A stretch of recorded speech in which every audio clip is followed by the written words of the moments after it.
poor Glenn Beck is a man in search of an image. You know, many people know that when he got married and he was going to have a kid, he didn't have a religion to bring his kids up in, so he went religion shopping and decided to become a Mormon because you get a free planet. As Joe Biden would say, not a joke.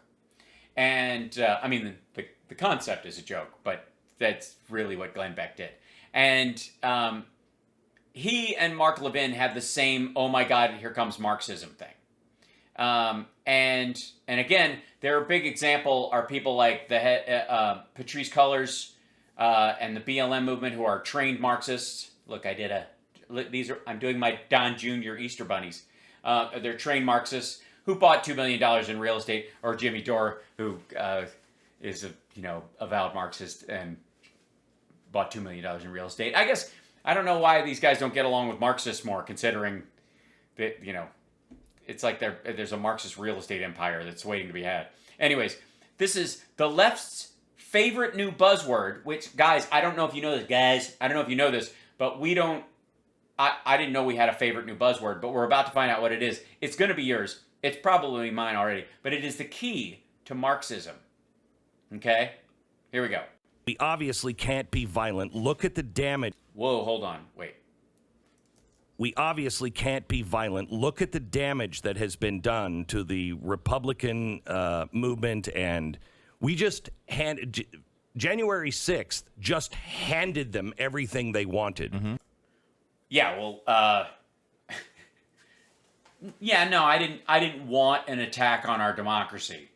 It showed people who you really are. Is that what you mean? And I think that's why that's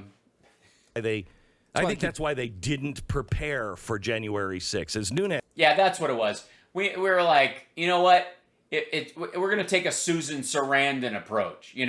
Let's just let it happen. And if somebody gets blinded or killed or tased till they have a heart attack, or a woman gets shot, or another woman gets trampled to death, or whatever, let's just let them build a gallows on the Capitol landscape. Because, ultimately, even if that awful happens, it'll work out on our benefit. Let's just let it slide. Nunes just told us they're prepared for everything when there's a big event on the mall. They didn't have extra security. They didn't do anything for January 6th. Normally I would get further into this before we jump into anything, but I feel it necessary, if I may, to reach down into my Twitter bag of tricks and grab a wonderful document that I posted just a day or so ago. Let's see, I have to scroll through some stuff. Oh, the wonderful things we have. Let's see. There's me on my own live stream. It's wonderful. It's just wonderful. Keep it there. There you go. Here we go. The Mueller report. There's Kavanaugh. There's this thing. And then the guy who doesn't run. And here we go. The crazy person. And then I know it's in here somewhere. I think. Oh, I know how I could find it quicker. Let's see. Go back into the funny progressives and scroll back through to the things that I've said on my end of things. Yes, here we go. A wonderful document, I think we all enjoy, from the Secretary of Defense, Christopher Miller, denying the ability for National Guards people in D.C. to be staged or to have riot gear or to confront protesters. They could not conduct searches, seizures, arrests, or other similar direct law enforcement activity. They couldn't employ helicopters or any other air assets. They couldn't use intelligence, surveillance, and reconnaissance assets to conduct ISR or incident awareness and assessment activities. They couldn't employ any riot control agents. They couldn't interact physically with protesters except when necessary in self-defense or defense of others. But of course, since they were stationed far away, you could guarantee that didn't actually happen. They couldn't be issued weapons, ammunition, bayonets, batons, or ballistic protection equipment, such as helmets and body armor. I wonder why. I think it's probably they did that. Christopher Miller was doing that as the acting SecDef. He did that to help Democrats politically over the next 6 months. They wanted that to happen. No, I didn't. My opinion. I mean, honestly, your opinions are for shit, Glenn. So we can't Hold on. obviously be violent in any way. Let them Yeah. We can't be violent anyway, but why does this feel like a wind up? have that.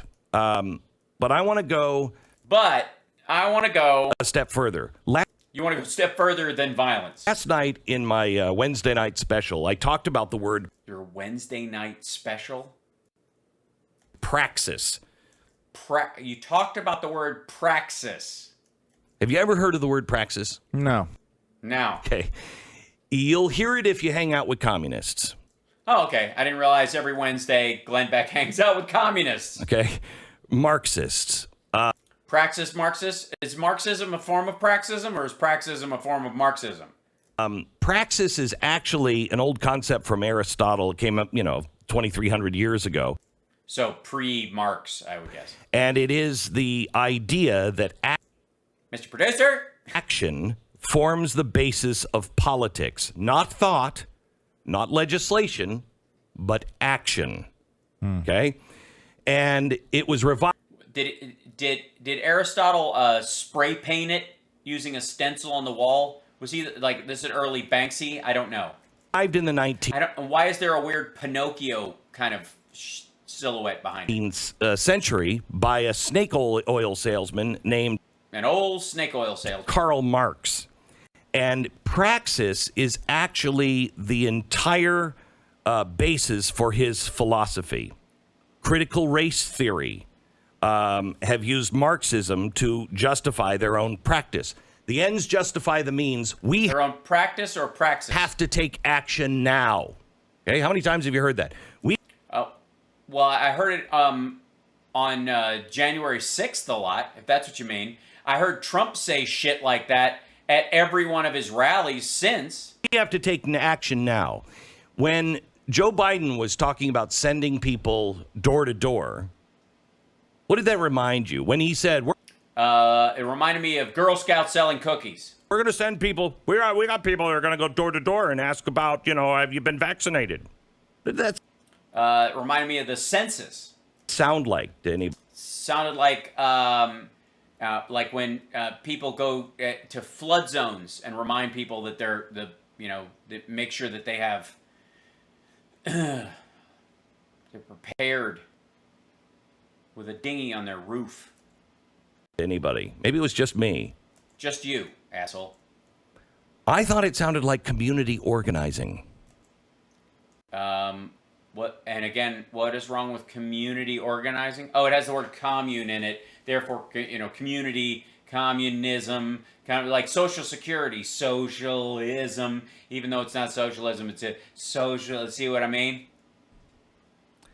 Yeah, trick or treaters. Right. Great point, Kaz. Stop lying.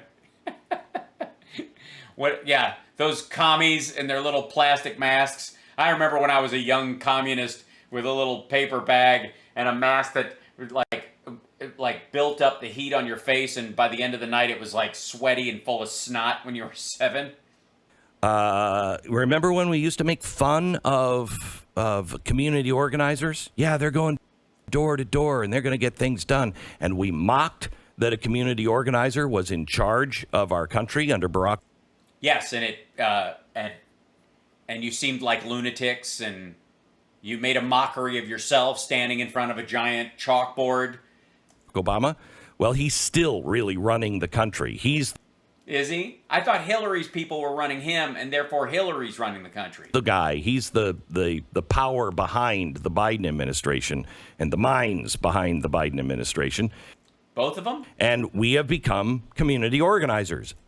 Yeah, and the worst thing that can happen to America is that communities are organized when dealing with a pandemic or natural disasters.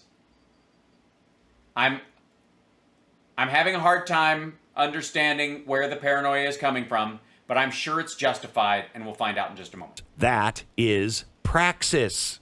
Oh, I see. Praxis makes perfect communism. It is important, as I said in last night's program, to Yes, it's important to be repetitive. understand this. Every time Yeah, you have to understand my talking point. conservatives use the word praxis, an Antifa basement dweller loses their nose ring. I've heard that. I don't know if that's true. An Antifa basement dweller. And it is important, as I said in last night's program, to understand this. Every time conservatives use the word praxis, an Antifa basement dweller loses their nose ring. I've heard that. I don't know if that's true, but... Yeah, I hate flubbing a punchline, too, as much as the next person, but unless the next person is Glenn Beck, in which case he still thinks he could skate on cute. It's a tricky subject, because it isn't a bad thing to take action. It's just the idea that speech and action together form the fabric of politics. This is just praxis, just action, just take action. Yeah. You know who was just suggesting something like that? Who sounded like a complete fucking lunatic? Mark Levin. Chaos, really. We're not going to take it anymore. We're not going to talk. We're done talking. One of the biggest influences in my research on praxis was Google. Hannah Arendt. She was a Jewish German philosopher who lived through the Nazi regime. She's done some amazing work on the Holocaust. And she's the one who coined the term the banality of evil when describing I don't know, banal kind of human beings who are evil but kind of pass themselves off as dopey everymen. Adolf Eichmann, that it was just like it was an everyday event. Just kind of, routine. Just routine, okay? It was in Nazi Germany. That was kind of the problem. And she wrote a lot about Marx's connection to praxis or action. She believed action is boundless. She said... By the way, the Nazis in no way carried out their version of praxis. The smallest act in the most limited circumstances bears the seed of the same boundlessness, because one deed, sometimes one word, can change every constellation. No, actually, sometimes, I suppose. But those sometimes are really far between. We know this as Christians to be true. You can say one word and... Poop. I shouldn't have told everybody. That one word just... Poop is the word. Turns a key and... Yeah, if you say poop to a bunch of Christians, it's like telling dick jokes to a normal crowd. And the Spirit takes the rest. What kind of witchery are you talking about? What the fuck? Praxis. Praxis. Anytime you can. Taking action. Here's what I want you to do. Okay, let's do it. It is time to extend. Now, listen to me very carefully. Okay, I have to, because if I don't listen very carefully, I can't even make out sentences. It is time to extend our hand and take action. And befriend and be kind to our liberal friends. Because our liberal friends, watch my language carefully here. You should watch your language, or you might accidentally say poop.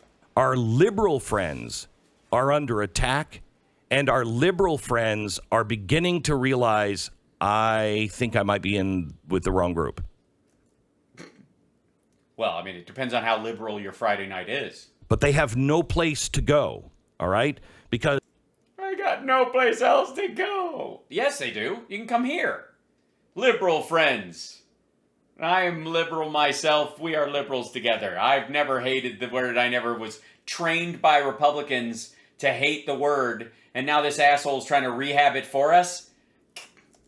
Because they believe... How do you get to Carnegie Hall? Praxis, which is we all storm Carnegie Hall. We don't have a show. We'll just storm the place. That we are monsters. They believe that we're trying to destroy the country, but there's...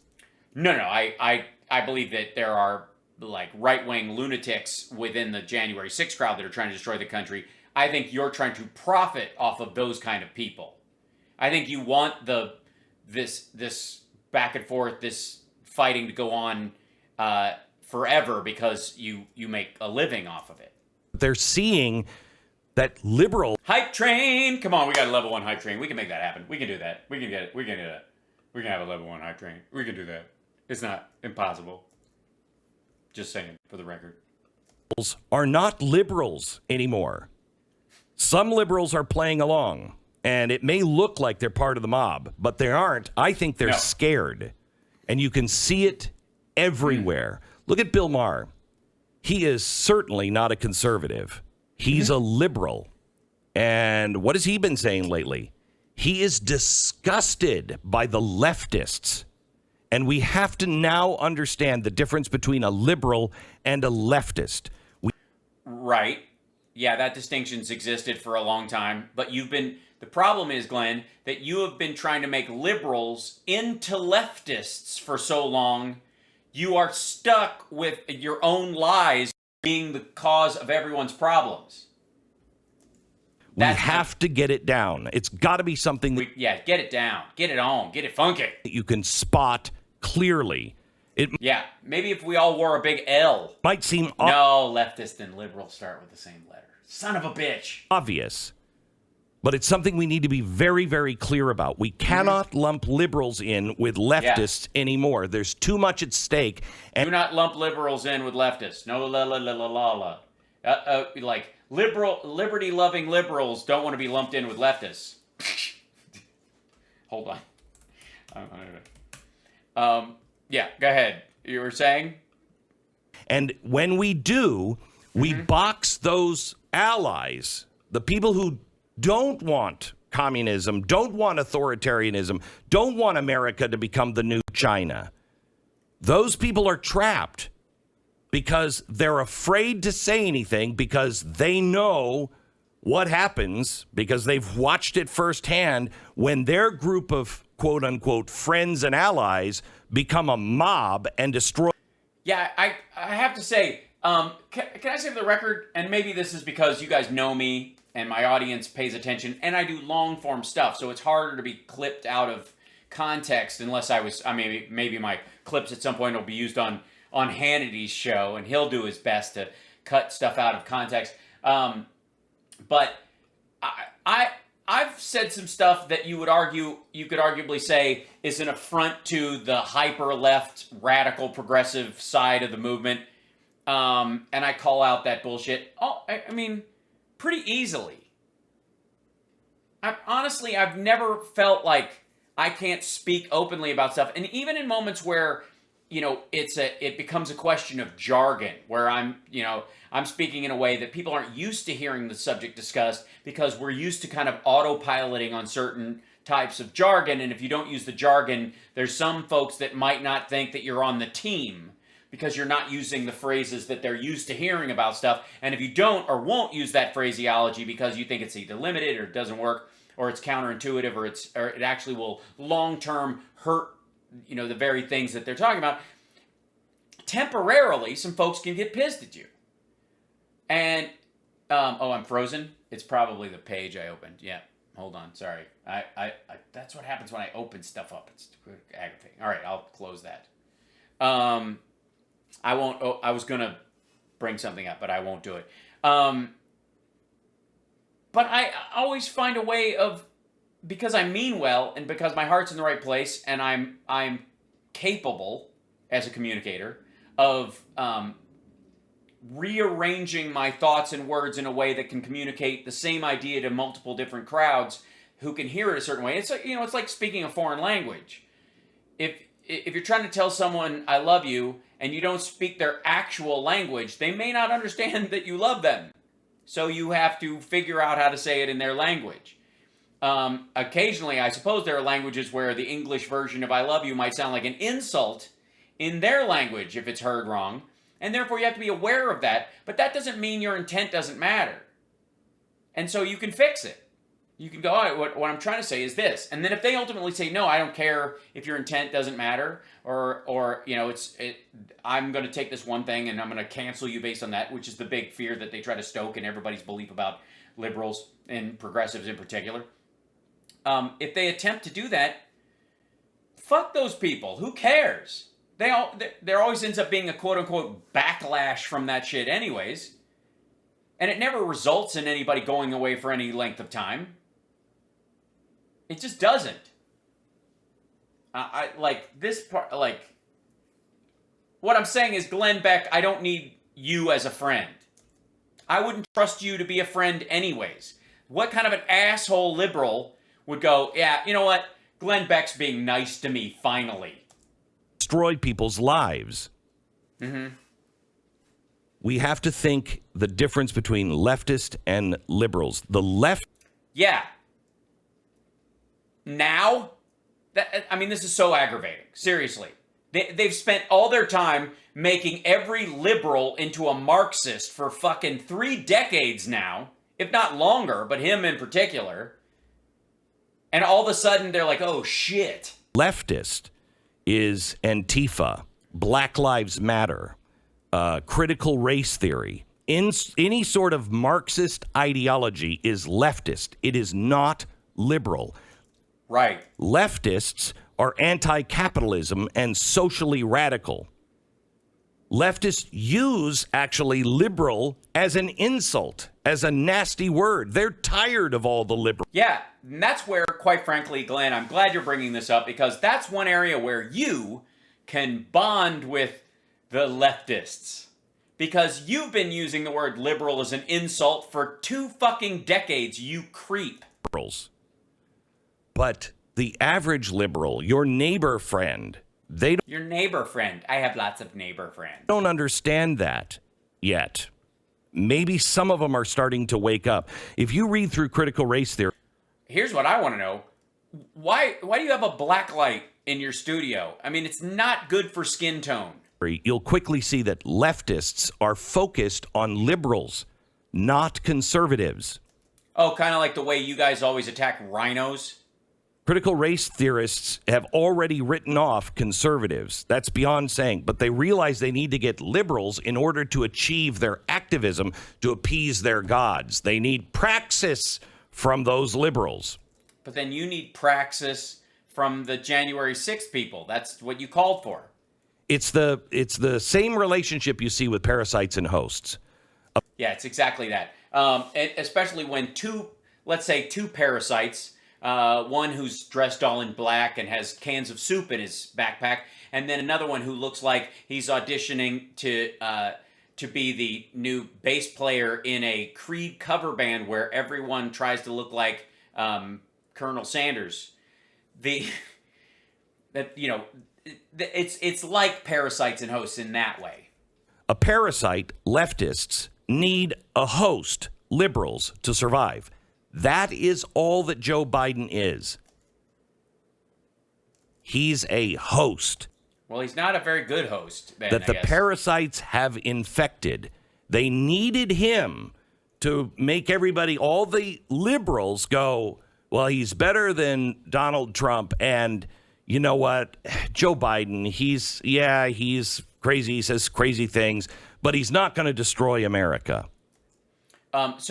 Using your analogy, Glenn Beck, is that your name? Using your analogy, so basically the Bundys of the world, both the Ammond and the Teds of the world, and the Timothy McVeighs and the right-wing extremists who would like to overthrow the government by force, kill people, murder people, who literally want people rounded up and murdered at Guantanamo surreptitiously. Those people needed Donald Trump that way, right? Well, he's no Hillary Clinton, at least, right? Little did they know he had been infected by leftists, and they used that body to accomplish their goals so it can spread the disease. It's the reason The disease of capitalism. leftists have adopted the term democratic socialist. Well, no, it's because that's a softened form of socialism that they're trying to push. It's actually nonsensical. Because they need that democratic to soft. Why? Because what would they call it? Republican socialist? And the word so. Actually, that's closer to the truth if you think about it. Technically, democratic socialists, if you look at how their governing philosophy would be run if it was implemented, would technically, in the, Democrats believe in democracy, Republicans believe in a republic, where a certain ruling class, makes the main decisions. Technically, democratic socialists would be Republican socialists if you're using the purest forms of the word. Socialist. They need. But he's a 1984 kind of guy. Needed the host body. We have differences with liberals, but the differences we have with them are microscopic in compared to the differences we have with leftists. And I urge you to show liberals kindness, understanding, and disagree with them, even though you're going to get shot down a lot of times. But I'm telling you, this is really important. Yes, if you disagree with me, I'm going to shoot down your arguments a lot, Glenn. It's true. Like anything you bring up. I mean, if we're picking a chicken place to eat, it's a coin toss. But everywhere else, I'm going to shoot down your arguments. Important to open the door for a liberal to walk through. You don't have to open it very wide. We're all pretty fit. Because we have to live out our values. There are many liberals who are afraid. They don't. Because you want people to have 30-round magazines duct taped together, walking around town squares going, this is just me showing freedom. I'm just showing a freedom. Just me showing a freedom. Don't know what to do, and they're looking at the insanity of the leftists, and they're trapped. I am not trapped. I've never been trapped.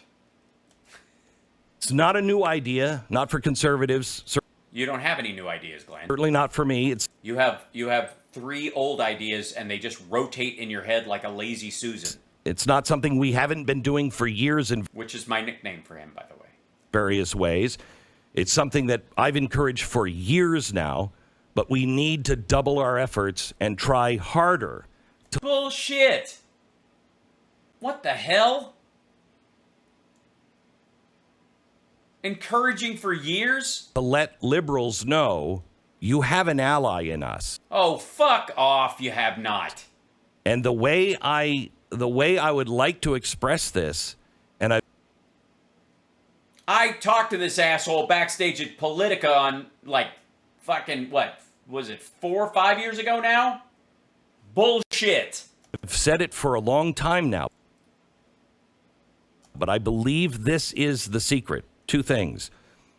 Find the things that we can all unite on and serve others. Yes, we can unite on our concern about cholesterol and inflammation caused by the consumption of too much dairy. We can agree on this, Glenn. We can serve people by reminding them of this. Once we get out of our own little world and our own problems, things get better. So that's one of the reasons why I'm such a big supporter of OUR and the Nazarene Fund. Not only do I believe it is the moral right thing to do, and that in history will record. I don't know what those organizations are. I will not post links. The names of those who participated in trying to stop slavery. They will be remembered as an Oscar Schindler or a Frederick Douglass or Abraham Lincoln. They will be remembered that way. But not as a Nathan Bedford Forrest or a Robert E. Lee. I would just like to say for the record, considering you're going to have a double standard on your show tomorrow that will make this clip completely history will judge us.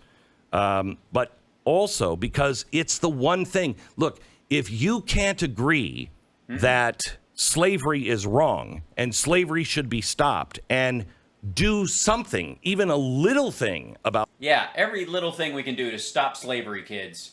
Don't.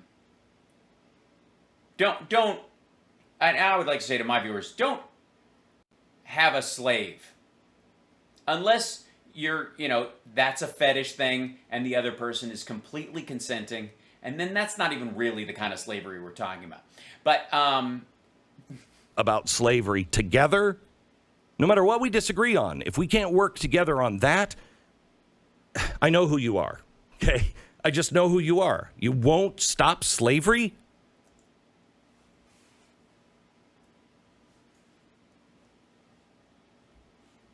Glenn, what the fuck are you talking about?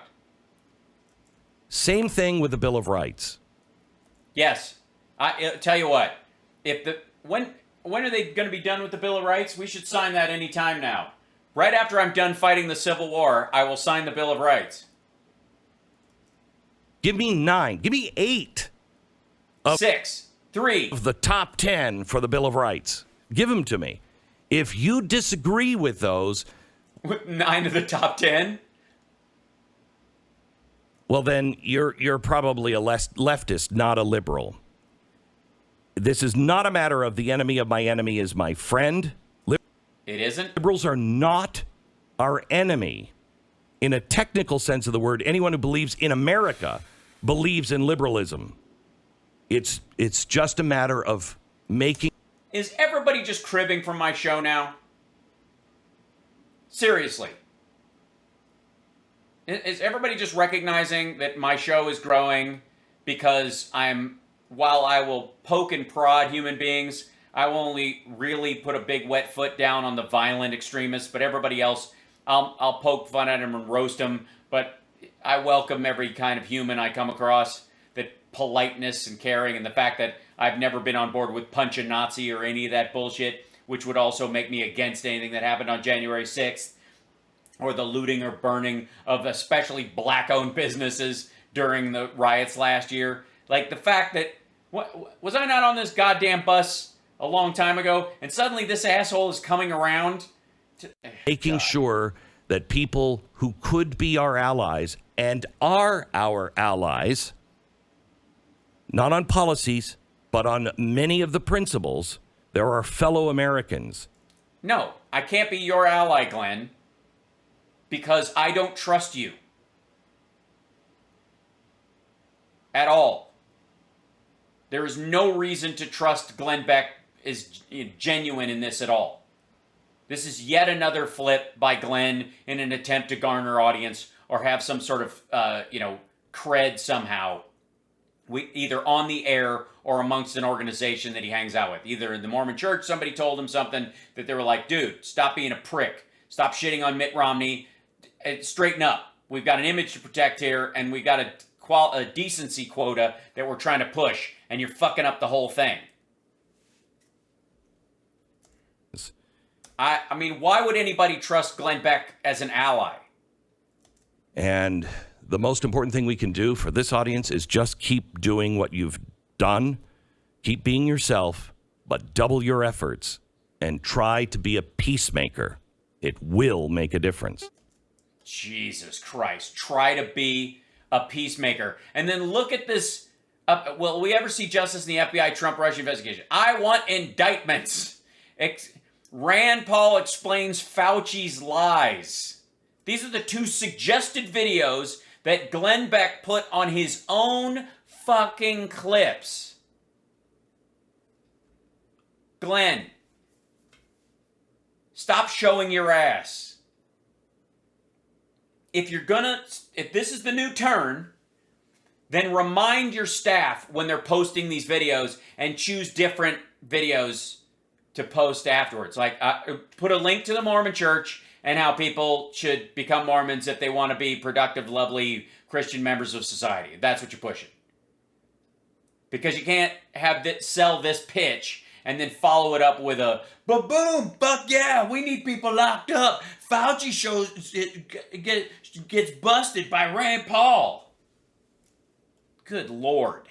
It's just embarrassing.